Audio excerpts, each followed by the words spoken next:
अस्सलामुअलैकुम। Welcome to day 5 students. Chapter number 2 का last topic आज हम इस लेक्चर में पढ़ेंगे। पेज नंबर 30 पे आप आएंगे तो बॉटम पे आपको एक टॉपिक नज़र आएगा, मेन हेडिंग मुआशी तरक्की में मरकज़ी बैंक का किरदार, role of central bank in economic development. ये आपका लॉन्ग क्वेश्चन भी आ सकता है, शॉर्ट भी आ सकता है। अगर लॉन्ग आए तो आपको ज़्यादा हेडिंग लिखनी होंगी, अगर शॉर्ट आए तो आपको 3-4 हेडिंग भी लिखेंगे तो आपका काम चल जाएगा। टोटल 11 हेडिंग्स हैं। चले हम पढ़ना शुरू करते हैं। क्वेश्चन बनेगा, मुआशी तरक्की में मरकज़ी बैंक का किरदार बयान करें। जवाब आप लिखना शुरू करेंगे। मुआश कहते हैं पैसे को, और मुआशी तरक्की क्या होता है इसे हम अभी पढ़ेंगे तो आपको पता चल जाएगा।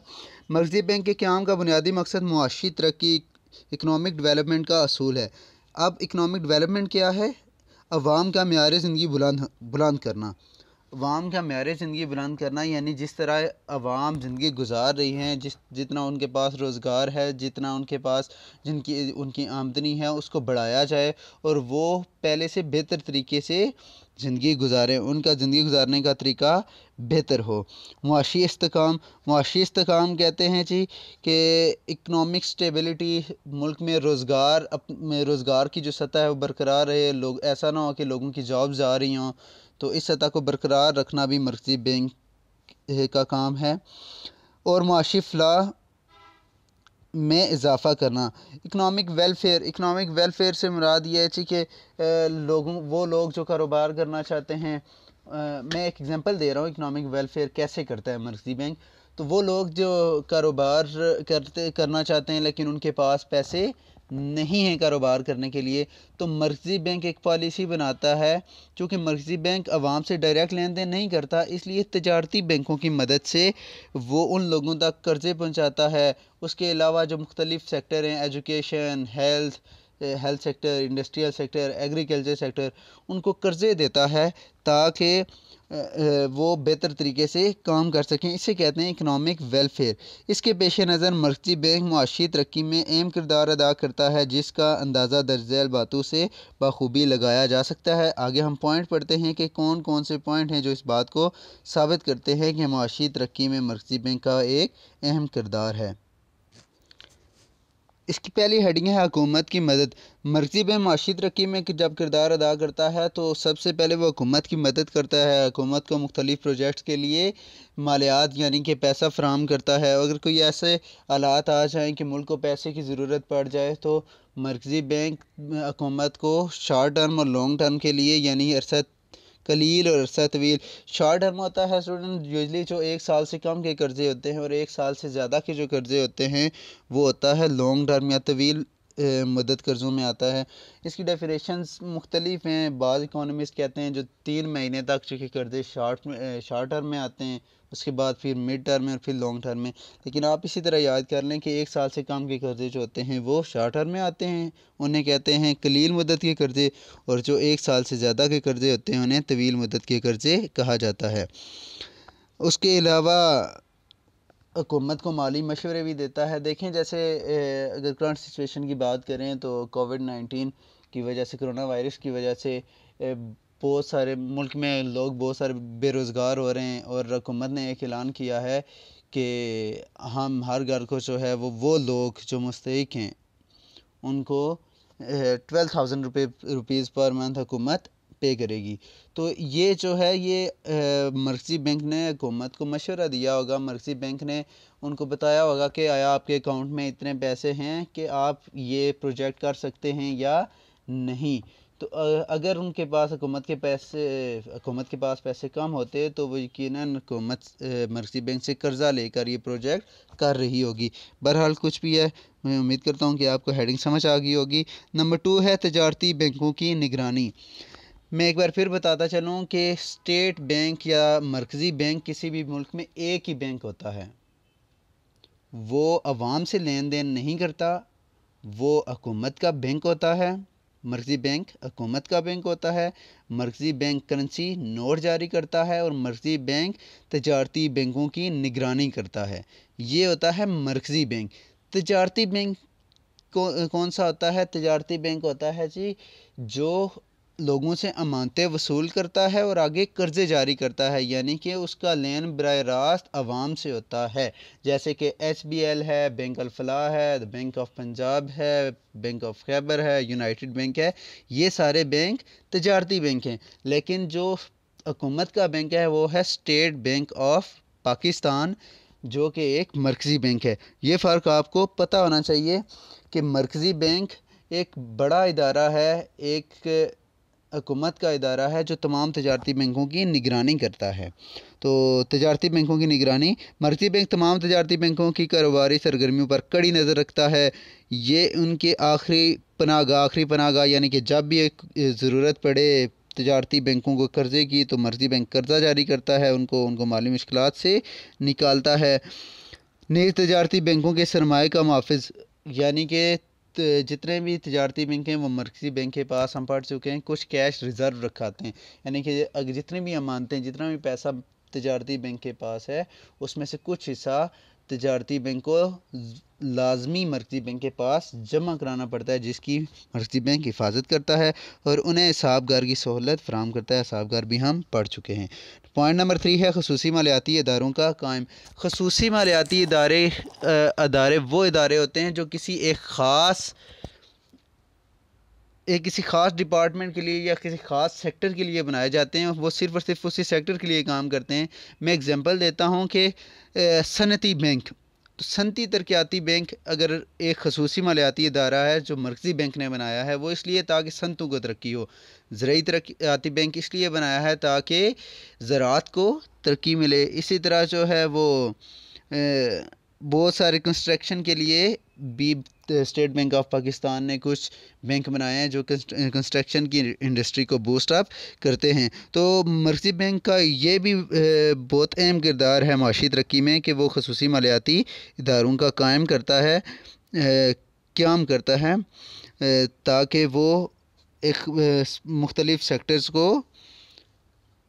तरक्की दे सकें। इसे पढ़ दें, इसमें भी हेडिंग में आप पढ़ेंगे तो हेडिंग में यही लिखा हुआ होगा। मैं चलता हूँ नेक्स्ट हेडिंग की तरफ। आला मुबादला की फ़राहमी। आला मुबादला कहते हैं करेंसी एक्सचेंज इंस्ट्रूमेंट्स को, यानी कि रोज़मर्रा के लेन देन के लिए जो आपको करेंसी की ज़रूरत पड़ती है वो करेंसी मरकज़ी बैंक जारी करता है। स्टूडेंट्स, मरकज़ी बैंक से पहले क्या होता था? जब करेंसी नोट नहीं होते थे, लोग चीज़ों के बदले चीज़ें एक्सचेंज करते थे, यानी कि बार्टर सिस्टम हम उसे कहते थे। फॉर एग्ज़ाम्पल, एक शख्स को गाय की ज़रूरत है और एक शख्स को सिर्फ 2 किलो चावल की ज़रूरत है, तो गाय वाला शख्स क्या करेगा? चावल वाला शख्स गाय वाला शख्स जिसको चावल चाहिए और चावल वाला शख्स जिसको गाय चाहिए, तो वो 2 किलो चावल उसे दे के पूरी गाय ले लेगा। या फिर ये हिसाब लगाना ही मुमकिन नहीं था कि आप 2 किलो चावल में कितनी गाय ले, गाय की एक टांग ले, आधी आधी गाय ले या उसका सर ले। तो ये बहुत सारी डिफ़िकल्टीज़ थी। जो का पार्ट, चलते हैं टॉपिक की तरफ। तो वो अब इस मुश्किलात को दूर करने के लिए मरकज़ी बैंक क्या करता है? करेंसी नोट जारी करता है, जिसे आला मुबादला कहते हैं, इंस्ट्रूमेंट ऑफ एक्सचेंज, यानी कि आप करेंसी नोट किसी को दे के आप ख़रीद सकते हैं जो आपको रिक्वायर्ड हो। अब आपको जो है वो चीज़ों के बदले चीज़ें नहीं देनी पड़ती। इस तरह चीज़ें ख़रीदने में बहुत आसानी होती है। अब जिसने चावल ख़रीदने हैं उसे पता होगा जी कि मैंने 300 रुपये पे करना है, और जिसको गाय ख़रीदनी है उसे पता होगा कि मैंने 40,000 या 50,000 पे करना है या 80,000 पे करना है। तो ये है जी आला मुबादला की फ़राहमी। तो ये भी बहुत अच्छा काम है मरकज़ी बैंक का, माशी तरक्की में इसने भी बहुत अहम किरदार अदा किया है। ज़री निज़ाम की निगरानी। इन्फ्लेशन और डिफ्लेशन से मुल्क को बचाने के लिए मरकज़ी बैंक बहुत सारी पॉलिसीज़ बनाता है और ज़र की रसद को काबू में रखता है। ज़र एतबार यानी कर्ज़े की रसद को भी काबू में रखता है ताकि मुल्क में इन्फ्लेशन और डिफ्लेशन ना हो। इस पॉइंट में आप सिर्फ ये लिख दें कि मरकज़ी बैंक मुल्क के ज़री निज़ाम की निगरानी करता है ताकि मुल्क को अफराते ज़र और तफरीते ज़र से बचाया जा सके। तो ये हेडिंग आपकी कंप्लीट हो जाएगी। सिर्फ नेक्स्ट हेडिंग है जी कर्ज़ों का इंतज़ाम।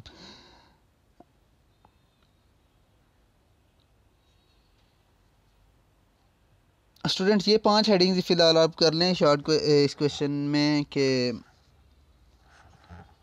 माशी तरक्की में मर्जी बेंग का किरदार। ये शॉर्ट क्वेश्चन फ़िलहाल तैयार कर लें। आगे आपने सिर्फ इसकी हेडिंग्स याद कर लेनी है। पॉइंट नंबर 6 है कर्ज़ों का इंतज़ाम। पॉइंट नंबर 7 है बैनुल-अक़वामी तजारत की हौसला अफजाई। उसके बाद आप नेक्स्ट पेज पे जाएंगे, पेज नंबर 32 पे, तो उस पे 2 हेडिंग्स और हैं, मुआफ़िक तवाज़ुन, अदायगी और माशी इस्तेकाम। लेकिन फ़िलहाल आपने ये जो 5 हेडिंग्स मैंने आपको पढ़ाई हैं ये लिख के आप याद कर लेंगे। इस तरह आपका ये चैप्टर कंप्लीट हो गया है। आपने ये जो भी मैंने आपको पिछले 4 लेक्चर्स में और ये 5वें लेक्चर में जो भी क्वेश्चन पढ़ाए हैं, इनको आपने अच्छे तरीके से अपने पास नोट डाउन करना है और उसके बाद याद करना है। मैं उम्मीद करता हूँ कि आप जितनी मेहनत से आपको पढ़ाया जा रहा है उतनी मेहनत से आप याद करेंगे, और जब आप वापस आएंगे कॉलेज तो आपको जो जो पढ़ाया गया है वो सारा आपको याद होगा। तो तब तक के लिए शुक्रिया। अपने टारगेट को कंप्लीट कीजिए। अल्लाह ताला आपको पढ़ने में आसानी फरमाए। तो बेटा 4 दिन का टारगेट आपको बता दिया गया। अब डे 5 में आपने इन्हीं 4 दिन का जो टारगेट, 4 दिन में आपने जो नोट्स तैयार किए हैं, वो जो याद किया है कुछ उसको मज़ीद रिवाइज़ करना है और उसको पक्का करना है, ताकि ये जो नेक्स्ट HOD टेस्ट है उसमें आप बहुत अच्छा परफॉर्म कर सकें। और जो फर्स्ट HOD का रिज़ल्ट है, टेस्ट का रिज़ल्ट है, वो इंशाल्लाह करीब आपको भिजवाया जाएगा व्हाट्सएप के ज़रिए, वेबसाइट के ज़रिए, मुख्तलिफ़ तरीक़ों से। और सेकंड HOD का रिज़ल्ट भी आपको इंशाल्लाह, सेकंड HOD टेस्ट जो है वो मुनक्कद होगा जून के एंड में या जुलाई के आगाज़ में, पहले वीक में, और उसका रिज़ल्ट भी जल्द ही आपको भिजवा दिया जाएगा। और हम उम्मीद करते हैं कि जो भी हम करा रहे हैं ये बड़ी मेहनत से करा रहे हैं और आप तक, हर स्टूडेंट तक पहुंचाने की भरपूर कोशिश कर रहे हैं, और उम्मीद है हर स्टूडेंट तक ये पहुंच रहा है। और आप इसको पूरे ज़िम्मेदाराना तरीके से तैयार करें, नोट्स तैयार करें और याद भी करें, ताकि जब वापस कॉलेज आएँ आप, बहुत मुमकिन है, उम्मीद है कि 15 जुलाई को कॉलेज ओपन हो रहे हैं, तो जब आप कॉलेज वापस आएँ तो हमें ये दोबारा ना तैयार कराना पड़े, हमें ये दोबारा ना पढ़ाना पड़े, ना ही हमारे पास इतना वक्त होगा, उसके बाद इतना टाइम नहीं होगा कि इसको दोबारा से तैयार कराया जाए। इसी तरह से जो आपको पढ़ाया जा रहा है ऑनलाइन, ये बस यही है, और आपके नोट्स तैयार होंगे। तो अगर आप ये तैयार नहीं करेंगे तो आप ही नुकसान में होंगे, क्योंकि हम दोबारा ये नहीं पढ़ा सकेंगे, हमारे पास टाइम ही नहीं होगा। बहुत शुक्रिया। अस्सलाम वालेकुम, वेलकम टू डे 5 स्टूडेंट्स। पहले हमने डे 4 तक जितना भी हमने सिलेबस पढ़ा है, डे 5 में हमने उसे रिवीजन करनी है, उसे दोबारा से सॉल्व करना है। तो इस सिलसिले में मैंने कुछ क्वेश्चन लिखे हैं आपके सामने, बुक के क्वेश्चन नंबर दिए हैं मैं बोर्ड पे, ये आप अपने पास नोट करें, बुक से आप ढूंढें इन्हें और ये सॉल्व करेंगे आप। इसमें आपका मीन के क्वेश्चन है सारे, जिसमें आपने डायरेक्ट, इनडायरेक्ट और स्टेप डेविएशन मेथड से ये फाइंड करना है। तो ये मुख्तलिफ़ क्वेश्चन हैं, ये आप अपने पास नोट कर लें। डे 5 में हम कोई नया टॉपिक नहीं पढ़ेंगे। इंशाल्लाह नेक्स्ट जो क्लास होगी HOD की, उसमें हम मीडियन और मोड जो है वो पढ़ेंगे। तो तब तक के लिए आप इसे सॉल्व करें, अच्छे तरीके से समझें। अगर आपको इसमें कोई मसला हो समझने में, तो आप अपने कोऑर्डिनेटर के थ्रू मुझसे रब्ता कर सकते हैं, और आप मुझसे दोबारा किसी भी जगह कोई कन्फ्यूजन है तो वो मुझसे आप समझ सकते हैं। Thank you.